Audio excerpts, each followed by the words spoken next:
Welcome again, Aries. It's April 2019. Dadhichi here from astrology.com.au. I'm looking at your horoscope for April, and you know the new moon takes place on the 6th of April here.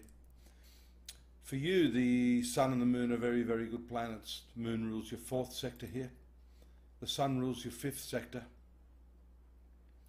So what this implies is its association in your sun sign now really empowers you, gives you a better sense of yourself, and it shows the start of a new attitude to not just how you view yourself, but how you view your relationships, shown here by the full influence on your 7th house.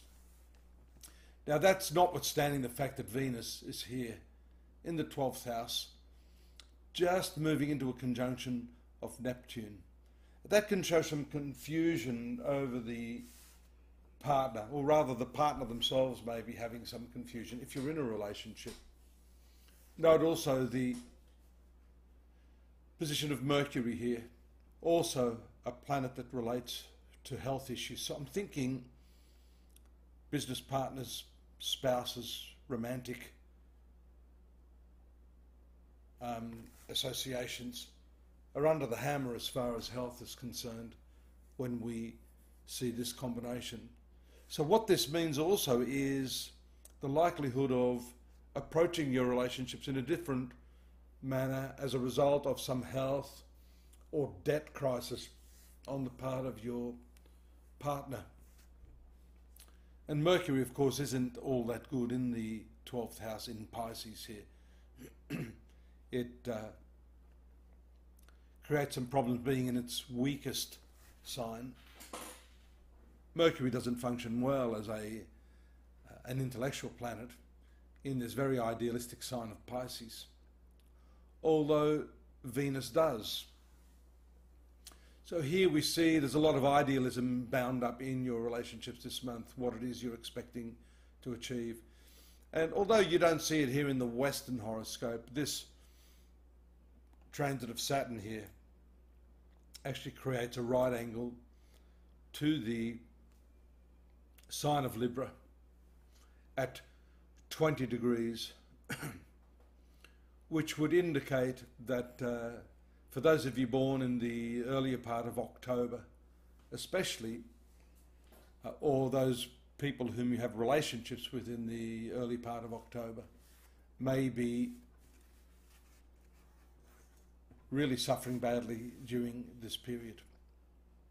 The other point I wanted to mention to you is the very favourable transit of Mars into your 3rd house, which gives you a lot of courage, a lot of restlessness as well. It's in the intellectual air sign of Gemini this month. We see too that coupled with this new moon in your sun sign and the dispositor or the ruler of this Mars, the ruler of your sun sign, Aries, moving through the valorous 3rd house. So what this means is that if you've been held back in something you want to do, Mars gives you that impetus to really move forward and achieve what it is you want, especially when the moon makes contact with it, as you can see here in its movement around, just around the 10th of April.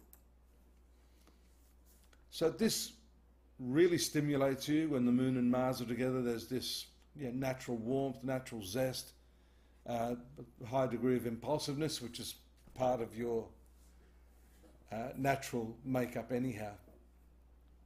But this gives you the green light to go ahead. It also shows journeys, travels are indicated at that point in time. Let's move the moon around here, past this worrisome North Node in your 4th house of family and domestic affairs. You see here the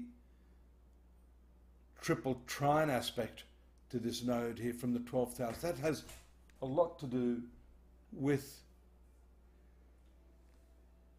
Oh, I've got a visitor here. Come on in, say hi. Hi. This is my daughter, Aliana.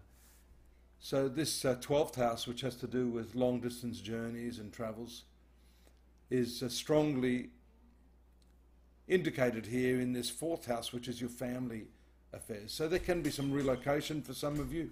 There can be some interest in foreign culture and how that might be utilised in your living environment. Unusual music, artwork, fragrances, if you're into aromatherapy, all of those sorts of things. Unusual cultural aspects that can be used to enhance yourself and maybe work in tandem with these other aspects that I'm seeing here, such as the new moon, such as the movement of Mars in the third house, giving you the dynamic energy to change. By the way, that is travel. So there are indicators here that travel could be on the cards. And then the moon moving in the fifth house around the 14th, giving you interest in romance, love, creativity.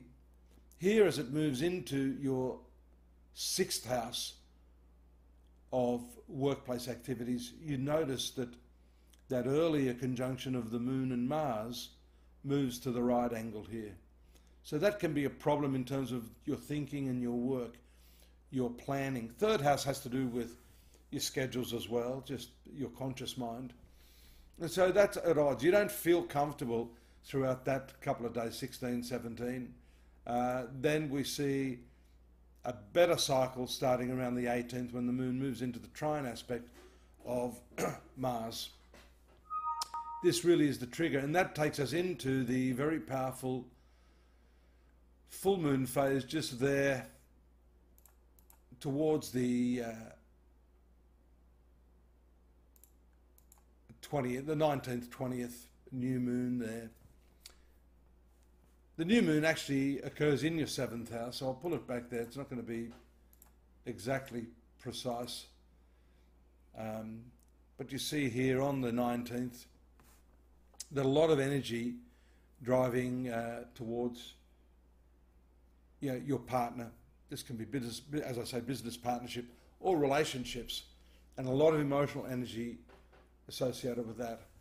The sun moving towards this Uranus placement in Taurus is well within the orb of what we call a strong conjunction. It's what we call a dissociate conjunction, being in a different sign. But here it carries the energy of Uranus to the moon. That can destabilize the relationships. And here we see around the same time, just within a day, the 18th, 19th, the transit of Mercury into your sun sign. That shows from the earlier transit of the moon in Mercury's sign, work, health, debts. The association of the ruler of the sixth house with the sun sign is not a good thing. So this could start at least a 3-week period where you're not feeling the best, where you're a little bit scatty. You want to communicate ideas, but you may have too many distracting aspects from your relationships, as we see here. Not only do you have the right angle to the node, you've got the right angle to Saturn, you've got the full moon being influenced by all of these factors. And this, in a way, is, well, on the day anyhow, when the moon hits 28, it enters into what we call a grand cross. So big challenges, and as they say, you may indeed have your cross to bear at that time. 8th house has more to do with your shared resources, finance and banking. 9th house is much better, especially with the moon, as we've said for the past few months, moving into conjunction of Jupiter, your 9th ruler, which is a really, really good spiritual and good fortune planet there in the 9th house, bringing opportunities in education. Again, that's a second thread related to travels.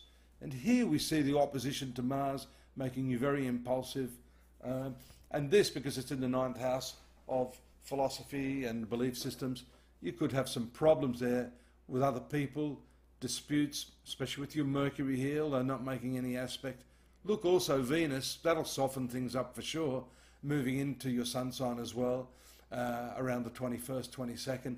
And that's definitely going to improve the relationship component of your life, which seems to be under a bit of duress this month. Serious matters come to mind around the 26th, due to the conjunction of Saturn and Pluto. That has to do with your professional activities. And then the 11th house is social, and bringing with it around the 27th, 28th, some better friendships, better opportunities to fulfill your professional obligations. Networking is always really good under that cycle. And then the final transit on the 30th with the moon making its contact with ideal Neptune. A lot of dreaming will be going on, and hopefully for the month of May, when we come back to this next month, we'll be able to tell you where all of those idealistic tendencies are going to take you in the coming months. Look forward to your company at astrology.com.au as well, where we've got a whole lot of more information on this, which I always recommend you look at so you can get the brief synopsis that I give here in a better context with the month, the year ahead, and also our daily readings to give you your daily fix. Take care. See you soon. Bye-bye.